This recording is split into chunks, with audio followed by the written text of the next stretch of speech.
Eh bien, bonjour à tous et à toutes, content de vous retrouver. Je suis pasteur David Ourier de l'église évangélique Paris 15 et je suis vraiment content de vous annoncer qu'on va avoir un live guérison et délivrance avec le pasteur Robert de l'île de la Réunion.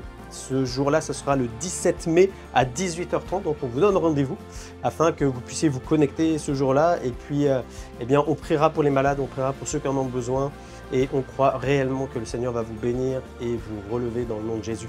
Alors, je vous donne rendez-vous le 17 mai à 18h30. À très bientôt.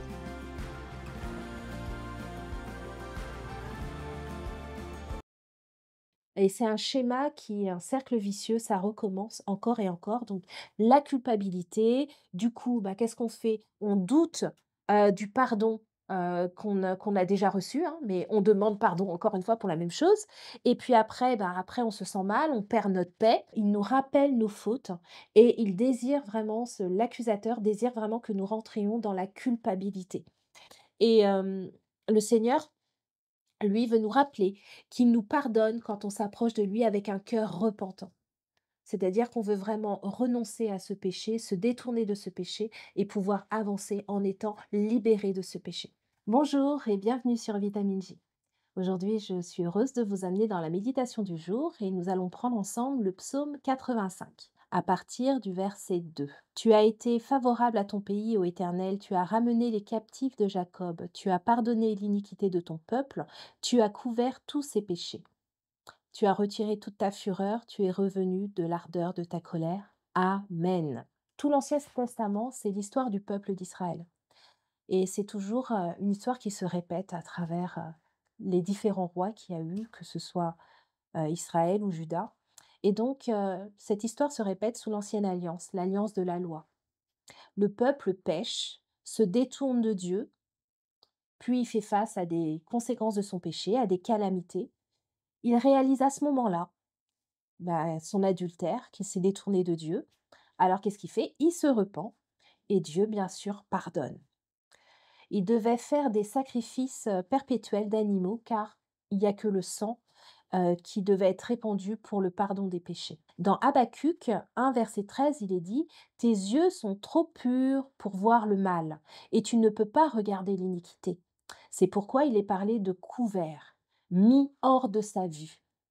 Donc tout ça, c'est on va dire le système qui s'est établi jusqu'à ce que Dieu décide d'envoyer Jésus-Christ et que la nouvelle alliance, pardon, soit faite en son nom. Car il est écrit dans Jean 1, 29: «Voici l'agneau de Dieu qui ôte le péché du monde.» Il n'y a plus une histoire de couverture, mais ôter, ça veut dire enlever. Ce n'est pas mis sur le côté, c'est enlevé totalement. Il n'y a plus de péché. Vous êtes comme moi, vous êtes humain. On est il nous arrive de pécher et on a cet accusateur, le diable, qui vient et bien qu'on ait des fois demandé pardon à Dieu, on est des fois ramené encore en arrière à demander pardon pour la même chose. Il nous rappelle nos fautes et il désire vraiment l'accusateur désire vraiment que nous rentrions dans la culpabilité. Et c'est un schéma qui est un cercle vicieux, ça recommence encore et encore. Donc la culpabilité, du coup, bah, qu'est-ce qu'on fait? On doute, du pardon, qu'on a déjà reçu, hein, mais on demande pardon encore une fois pour la même chose.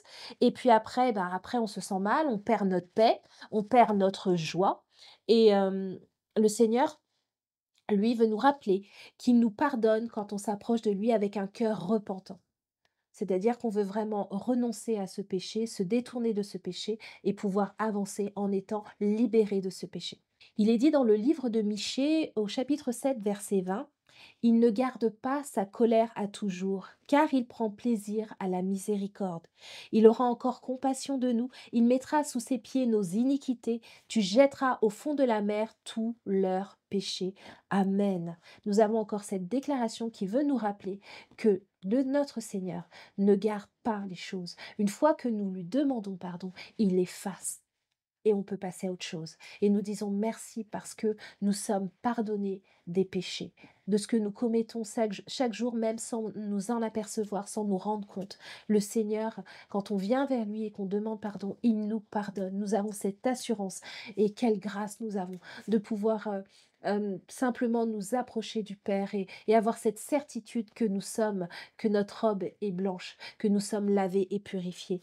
Dans 1 Jean 1 verset 9, il est dit: «Si», c'est toujours la condition, «si nous confessons nos péchés, il est fidèle et juste pour nous pardonner et pour nous purifier de toute iniquité». Amen. Soyez fortifiés, rassurés. Quand nous nous tournons vers le Seigneur et que nous demandons pardon, il nous pardonne. Vous pouvez relever la tête. Vous pouvez relever la tête face aux accusations de l'ennemi. Nous sommes pardonnés. Nous sommes justes et nous disons merci Seigneur pour le tout accompli à la croix. Amen. Je vais simplement rendre grâce à Dieu pour ce qu'il a fait pour nous. Seigneur Dieu Tout-Puissant, je veux, Seigneur, me réjouir, Seigneur, avec ceux qui regardent ce partage afin, Seigneur, de te dire merci.